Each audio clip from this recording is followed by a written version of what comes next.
Emma's Universe podcast. Where do we go from here? Where do we go from here? Emma's Universe podcast. Where do we go from here? Where do we go from here?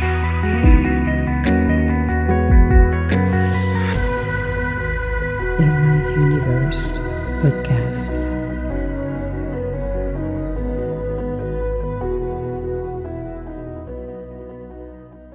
Hello and welcome to Emma's podcast. Yes, we're on Friday Talk, and the one that I recorded for mid week. Actually, I'm gonna move it by the time you're hearing this. It's already happening, so will be moved to October 7th actually.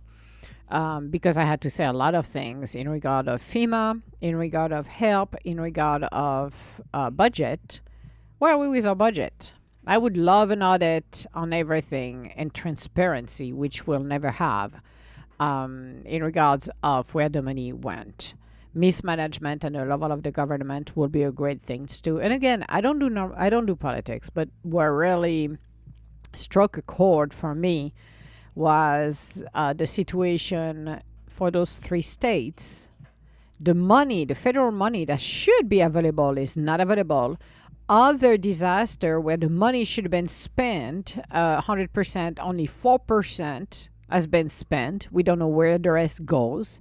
So it becomes that at the end of the day, we are all paying taxes. Okay. Where is our money going? Because if we pay taxes, I would like to know where my money goes and what it actually pays. Because in time of disasters, we need to be together and work together, not letting people die or anything like that when we should have the funds. Again, I'm so grateful for Elon Musk. I'm so grateful for Walmart to step it in. Dolly Parton, who again, with her businesses, her companies, is raising and is a very strong lady, which is very grateful. And people from the country music world will rally behind her. But the question is where is the federal money? That's all. So that's my Friday talk. I know the one you will hear on, or you heard on October 7th, that's the one I'm recording today, and today is October 5th. So to just give you the chronological order, if I did not last you along the way. I am extremely concerned for the safety of the animals, of the humans as well. And there is no reason why we should not be able to take care of our own self. But it looks like money missing. People are not going to be providing stuff for the people who are in dire needs. And it's, again, stranger who are going to help each other. Like that happens to me. And I'm very grateful for Jerry. I'm very grateful for her to step in. I'm grateful for people she had connection with that brought me close. To the wonderful lady who allowed me to use her backyard for my dogs to run because Maca was shutting down. Imagine you're moving from your home, you're being taken away from your home, and you end up in a hotel room, one room. You get everybody in, including your animals, and your animals are feeling that this is not home. And they're feeling depressed. And you have to help them. It's the same with children. It's the same with keeping it together, even when you can't. It's not easy. It's a challenge. It brings you out on the other side stronger. But the help of people coming together to me is bringing me tears in my eyes, because this is what we're supposed to do, helping each other, not beating the crap of each other, not spewing venom against each other. We all have a different journey. Nobody is perfect. However, we have way to help each other. And I see this more and more, people standing and helping each other. Thank God for actually TikTok, that we can communicate with each other, pass information that, imagine this disaster 20 years ago. and telling you, oh, you don't have the money. And nobody aware because the media is controlled. We know that. And again, I'm not doing politics. It feels like I'm doing politics, but I'm not. But the truth in the matter is stuff happen around the world, stuff happen in our own countries, and it's not being told and shared. And I am so glad for social media to do it. Social media existed to be part of a networking like LinkedIn, TikTok, Facebook, Insta. They are supposed to be helping and communicating. It has not been used the proper way in most of the time when you see people bullying, putting trash and lies. But in dire situation like where we are right now, for those 3 states, you can see that people are able to communicate and tell the truth. People who are the boots on the ground I'm talking about. I'm not talking the one sitting behind a microphone and in a room far away from it. I'm talking people recording videos on the ground and explaining the reality, not what we are fed by the news. The truth and how to help each other. Again, and I'm going to say that again, I will not give any money to the Red Cross because it's never going to go to those guys. Maybe it's going to go somewhere else or in somebody else's pocket. Like it happened several times. Like I said, they have audits and there's 10 millions of people that disappear. $10 million, not 10 million people. $10 million that they disappear one year, and it was mid-2014, 2012, something like that. And I laughed. I burst in laughter at that time, because 2001 not so much, because I was extremely disappointed and heartbroken because I made a terrible decision to give them money that never went for 9/11. But no, that was through the general funds, by the way, people, because they needed to replenish the fund when the millions of dollars should have gone to the New York and the people of New York. The situation, so that situation was an audit done, and I think I heard another one too where they failed because it was embezzlement, but who cares, because it went for the news for a minute and then it disappeared. When it was announced that they did an audit for the medication that was supposed to go to Africa, they were supposed to get the funds, which were $10 million, and it was for HIV and other things, medications and vaccines, and they realized the $10 million were missing because somebody else took it and made their own home. Nobody got arrested, nobody got fired, nobody did nothing. So one of the reasons I don't trust the Red Cross is because of what they're doing behind the scenes when you talk about corruptions. Unfortunately, nonprofit organizations, some of them are doing this every day, and people are not aware of. We have those 2 in Montecito with their organization who they give. There's a ton of money that was given to them, and they give 3, 4, 5% of that money, and the rest, no, they pay themselves. I have a problem with that. There is very good organization, nonprofit, who will spend their last penny on that. I'm thinking about Legend of the Paws, who is my best organization for, and there is other organization like that who are nonprofit organization for animals I'm talking about, that will spend every pennies they have and their own personal pennies to get things rolling and to help. Triple Gem has the meta meditation here. They don't make profit. It's a non-profit. Every single pennies goes to run the space here. So you got great nonprofit organizations who put their souls and hearts into the organization, and it can be anything. And you got others who have been there for years and years and years, or been there for a few years, and they pay themselves. They embezzle things and nobody get arrested.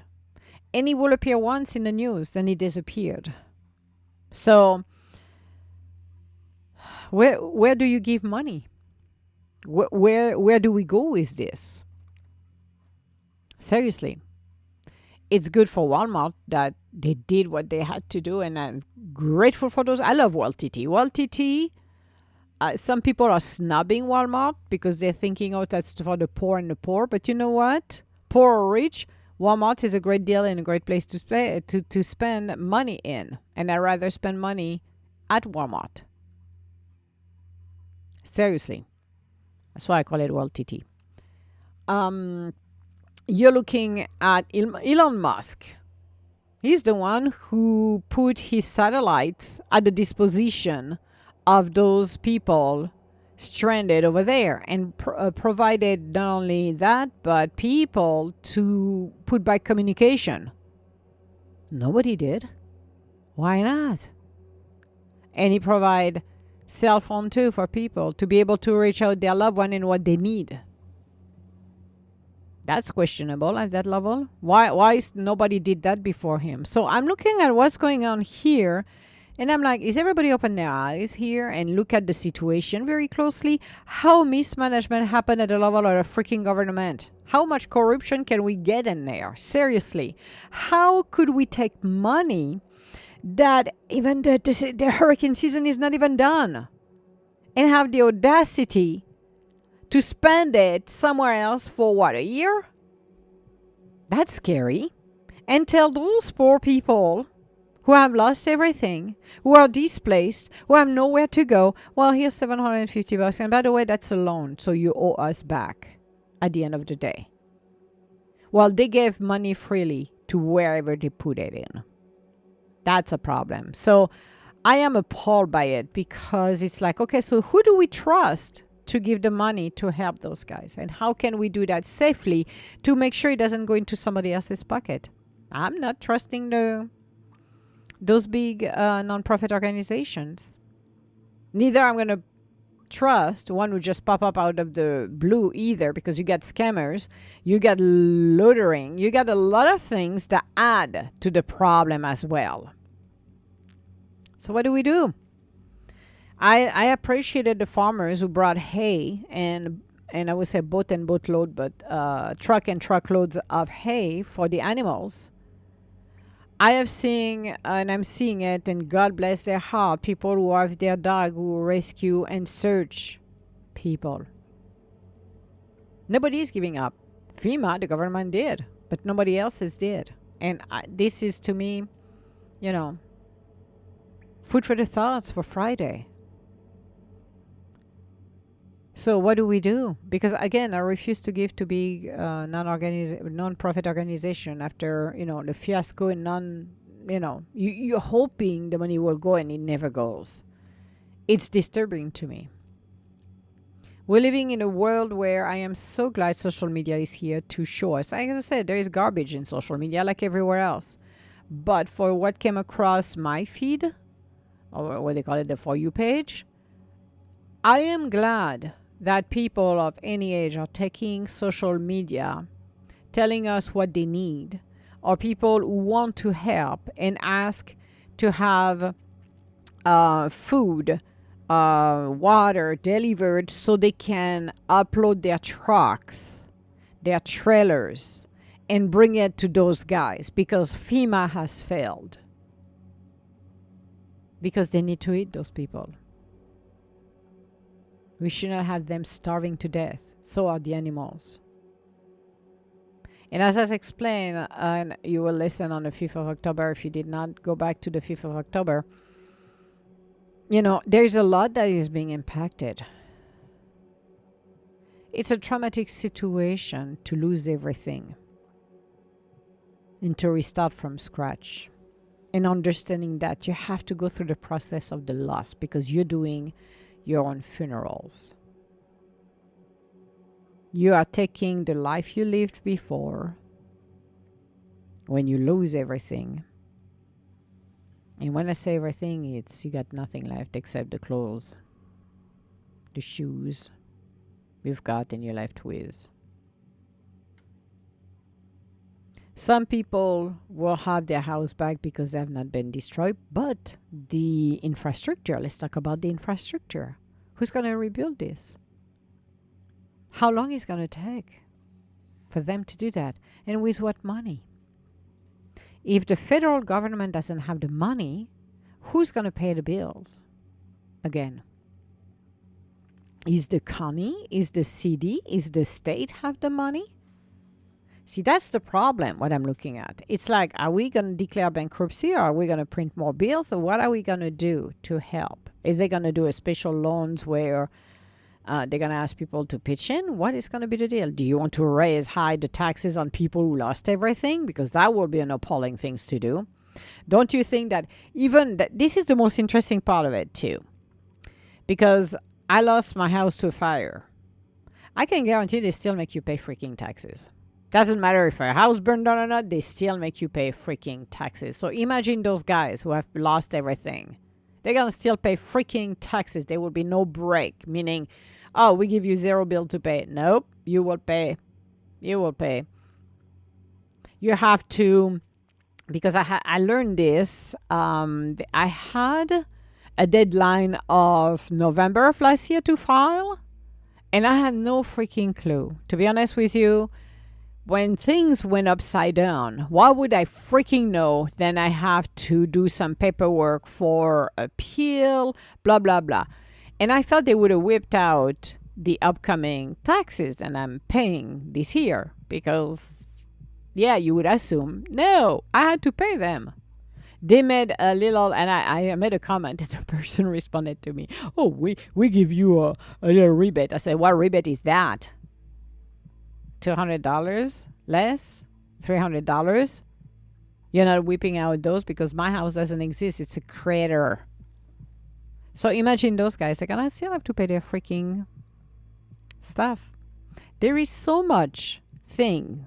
And nobody prepares you for that. Nobody prepares you for a disaster of any kind. What you need to have, so I learned it. And every time I talk to somebody, I said, okay, you need to have two things. By your door, by the closet, a full suitcase of clothes. A carry-on, then you will do in when you take your flight and you can put it into the cabin. And another one, plastic container, like something that is, again, all of this waterproof, that you get all of your critical papers in there, ready to go. And you take your shit and you're done. Because when things hit the fan like that, most people were not prepared. And when your house is being swept away, well, you lost everything. So you're pretty much screwed over.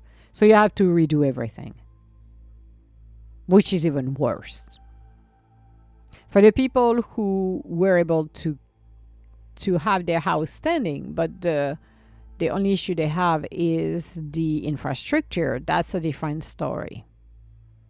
But I'm talking to the one who have to redo everything. How do you know you have to contact your freaking local tax for that? You have to contact everybody because, oh yeah, electricity. Let's talk about electricity, that they love to charge you extra money. Even though everything is shut off, they will bill you. I was pissed off when I discovered they were still billing me.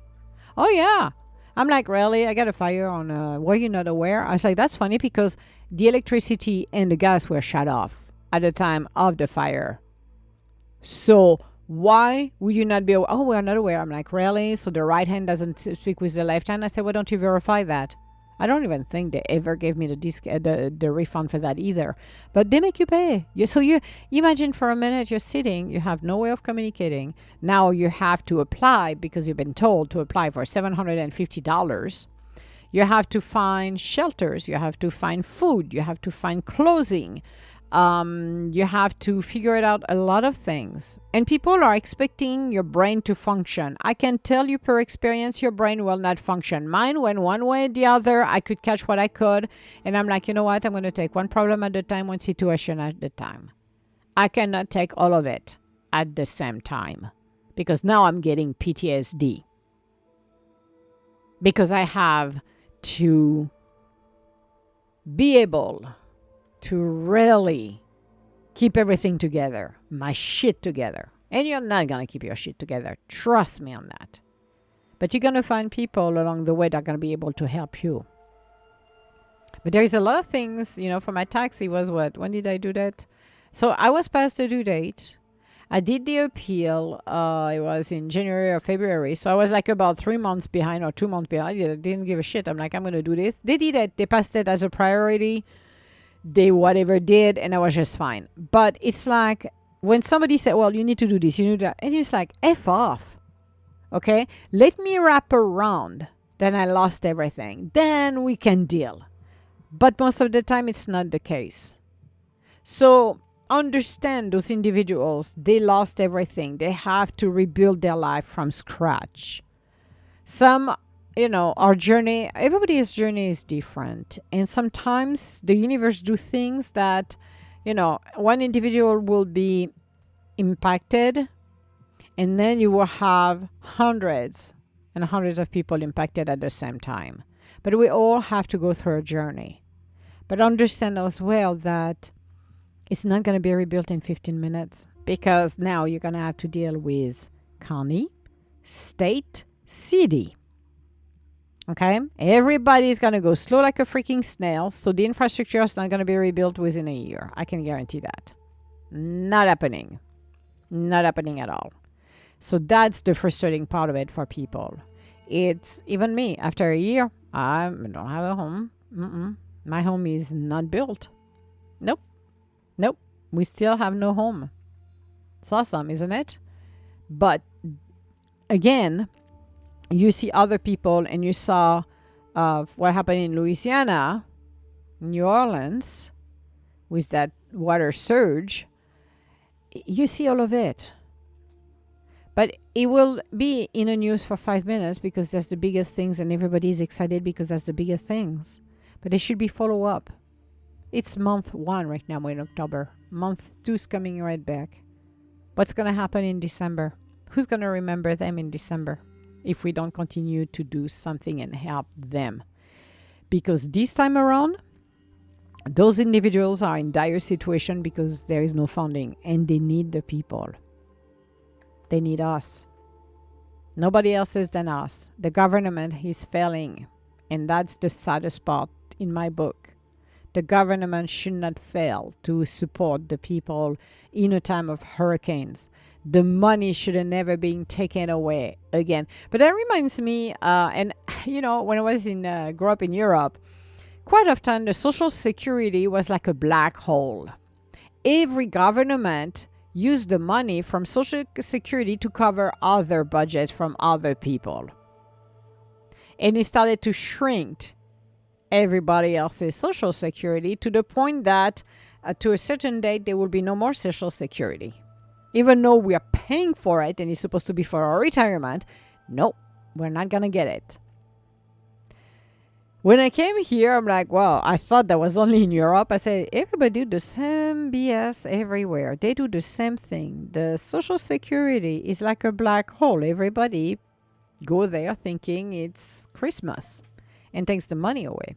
Now we got FEMA with that same thing where we're allocating money for disaster.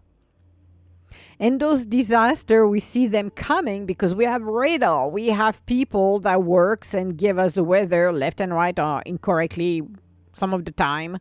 They never get fired, those guys, because, there was a high pressure that came in and whoops, the storm moved somewhere else.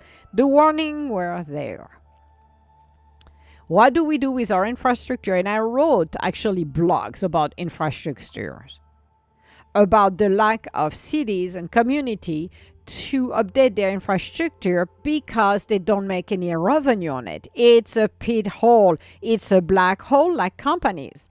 Think about companies that runs. The first thing they get rid of is IT, which is the stupidest things ever. But you know what? For an accounting standpoint, they don't make any money. You're right. IT doesn't make any money, but they're your base, your foundation to run your company. But you're going to have to spend the money, but you don't have any ROI. You don't have ROI on that. You don't have any revenue in your investment. No, you don't. Because you're supposed to spend the money to support your company, to run your computers, to run your software, to run your antivirus, to run everything properly. Then you've got next the accounting that might go, but it's very interesting when you look at this. And I wrote that thing on my EDG associate.net, and I wrote about the infrastructures, how poorly the infrastructures is in some rural area, meaning some don't even have water, running water. They don't have gas. They live in poverty because cities are not interested to spend the money. How shameful you gotta be, because it doesn't make any money back. We can tax you for the water, we can tax you for the electricity, but when it comes down to infrastructures, we don't. I bet, and I want to see how long it's going to take for them to rebuild those roads, because the red tape, holy crapola. It's like the same BS that I heard from my place when that burned. Oh, we're going to destroy this. It's going to be teared down by December. Oh, it's going to be teared down. And I was laughing by January. And I'm listening to that HOA crap. And I'm like, because we had emails. So every time I saw an email, I got triggered. I literally freaking got triggered. Seriously. I'm like, what is wrong with those people? But I was listening. December, January, February, March, April, May. And I laughed so hard, and I'm like, you bunch of idiots. Do you think you can rebuild a building, fourplex like that? Are you delusional? Are you completely delulu? It's going to take years for those people to find the infrastructure back, but they're going to need the money. Where is the money going to go from? Well, how much taxes are going to raise, and how much is the tax and the money actually is going to go and pay those roads? Who's going to watch over those guys? Those are the questions that I would love to know, because I already see the answer. And it's terrible. Terrible, terrible, terrible what happened. But we should have the money to pay for the infrastructure. We should have money from FEMA that should support those guys. We don't have it. And we should have a process where the money should go directly to those people without going through some ridiculous hoops that doesn't make even any sense for people who are in dire situation, who are on site being helped, because we are not helping them. I'm talking government. Okay, I'm not against the government. What I'm against it is how they run it. I am somebody I'm a fixer. That's what I do. I go to places and I help to make it smooth, faster and better, without cutting jobs. If job needs to go, then it needs to go. But generally, I don't cut heads, but I will help and simplify. That government, that FEMA need to be restructured better. Those people in there, half of it should maybe be gone at the level of the management, because I think they're doing a very poor management. Having a government job is a security for most people, but they're not even helping. Your job in FEMA should be helping people. So, this was my Friday talk.